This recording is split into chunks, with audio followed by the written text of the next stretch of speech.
Nilipata ruksa, Mheshimiwa Rais aliniruhusu kwenda China, na kule tulipata wenyeji wetu mnawaona wapo baadhi yao hapa, wanaitwa kampuni ya Ranlong ya China.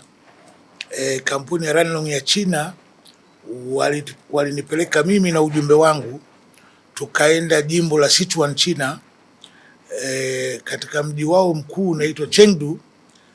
Walitufahamisha kwa hawa ndugu zetu wanaitwa Third Brigade Geological Survey, ni taasisi ya serikali ya China ambayo ni ya jeshi na miaka mingi, ni ya brigade ya 3 ya jeshi, na sasa hivi uwezo wao na teknolojia yao inajulikana kimataifa. Swali lilikuwa zuri kwamba utafiti gani umeshafanyika mpaka sasa hivi. Hii ni hatua ya kwanza ambapo Third Brigade sasa wamekuja Tanzania. Nilikwenda kuwatembelea, ilikuwa Desemba, wiki ya 3, wiki ya 2 na ya 3, hapana, wiki ya 3 na ya 4 ya mwezi Desemba, ndio niliongoza ujumbe kutoka serikali ya Tanzania. Ujumbe ule ulikuwa una wawakilishi kutoka Wizara ya Madini, ulikuwa una wawakilishi kutoka Wizara ya Nishati, na ulikuwa una wawakilishi kutoka Wizara ya Mifugo, pamoja na wawakilishi kutoka sekta binafsi. Katika ziara hiyo ya wiki 2 tulifika kwao, tukawaona, na mimi kama kiongozi wa msafara niliwaomba sasa waje kufanya utafiti, na wao walikubali, lakini itifaki walihitaji niandike barua. Nilipofika nyumbani nilitoa taarifa, na baadaye niliandika barua ya kuwaalika. Na sasa hivi ilikuwa waje mwezi wa kwanza, tukawa tuna shughuli kidogo, tukawaomba wasubiri, ikawa waje tena mwezi wa 4, tukasema sikukuu zimekuwa nyingi maanake mimi nawasikiliza wataalamu waliposema tuahirishe tena, nikaenda kwa shtaki kwa Mheshimiwa Waziri Mheshimiwa, mimi nikaenda kimya kimya, nikarudi kinyume nyume, nikaenda kwa shtaki kwa Mheshimiwa Waziri. Mheshimiwa Waziri akanielewa, maana ana moto, au sio? Tunataka tumalize utafiti ili sekta yetu ya madini ianze seriously kuchangia uchumi wa nchi yetu. Kwa hiyo Mheshimiwa Waziri safari hii nikamwambia, na wataalamu wanasema kwa nini tusisubiri budget, kikao cha budget kiisha? Akasema hakuna, tarehe hiyo wanakuja, na hiyo lazima tuwapokee na waanze kazi.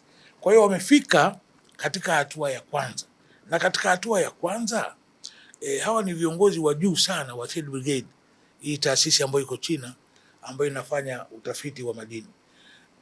Wamekuja kuangalia, manake anakuja mtu mwanasiasa anakwambia mimi na madini, alafu unakuja naye mkoa wa Pwani, anakuona huko bichi, atakwambia ndugu yangu hapa kuna mchanga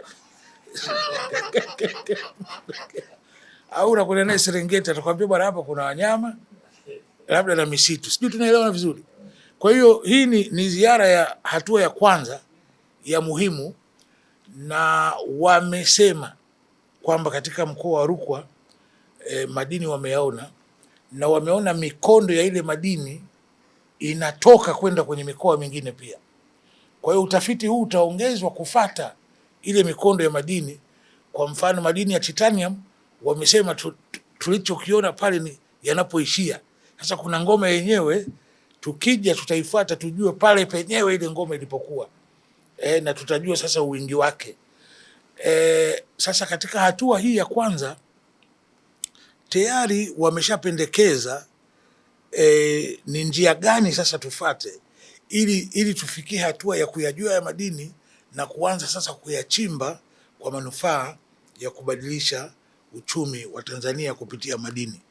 Kwa hiyo ziara ilianza kwa ajili ya mkoa, lakini kama mnavyosikia wenzetu wanavyosema, maana mipaka ya mikoa, ndugu zangu, hii ni mipaka ya kiutawala. Tujue kwamba katika wilaya hii kuna Watanzania wangapi, kuna tarafa ngapi, kuna kata ngapi. Sasa madini hayajui hivyo, madini yanakatiza. Madini ni kama wanyamapori, ndio maana hata ramani za hifadhi zinavuka mipaka ya kiutawala. Unaweza kukuta hifadhi imeanzia mkoa wa Arusha lakini inakwenda mpaka mkoa wa Mara. Kwa hiyo sasa hivi naweza tu nikasema kwa kifupi kwamba ingawa mimi sina mamlaka hayo, lakini wenzetu wa madini wa ngazi ya juu wapo hapa katika safu hii, na mimi ni mkuu wa mkoa. Wamesema sasa hii ni hatua ya kwanza, wamekuja wiki mbili. Utafiti wa madini unachukua wakati mwingine miaka.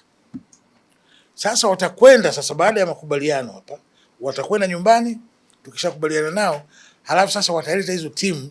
Lakini walichosema sasa hivi katika hatua ya kwanza, ingawa wameona kwa juu, wanasema madini yapo, ni mengi, na wametoa mapendekezo, tuanze wapi, twende wapi. Na wamesema tu kwa mfano kwa mkoa wa Rukwa peke yake kuna makaa ya mawe, sababu ukitaka kuboresha bidhaa zinazotokana na shaba na vyuma vingine katika orodha ya madini 6 ya Tanzania, metals hizi metals, madini chuma ambayo ni silver, chuma chenyewe, dhahabu, shaba, hivi ndio ambavyo mimi nataka vichimbwe kwa kitaalamu na kwa kuleta faida ili kubadili uchumi wa nchi yetu. Na hivi wanasema sasa vinavuka huku nyanda ya juu kusini, wameona vipo lakini vinavuka.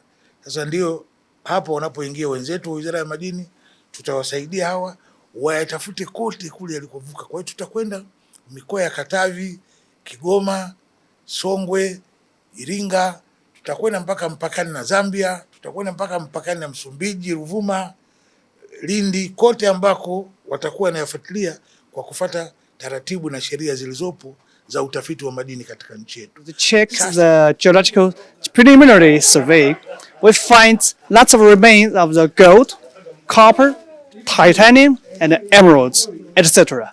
And I think it's very confident for us to get more and better results if we spend more time to do a more detailed survey this time. Very good plan to do the survey step by step, because we have to use the airborne way to check first in remote sensor ways.